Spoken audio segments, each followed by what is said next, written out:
எப்படி போறது வழி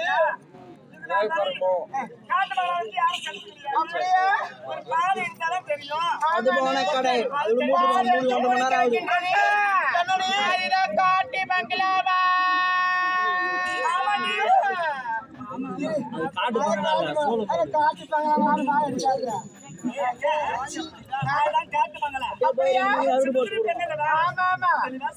ஐயா அவர் காட்டு பங்களாவா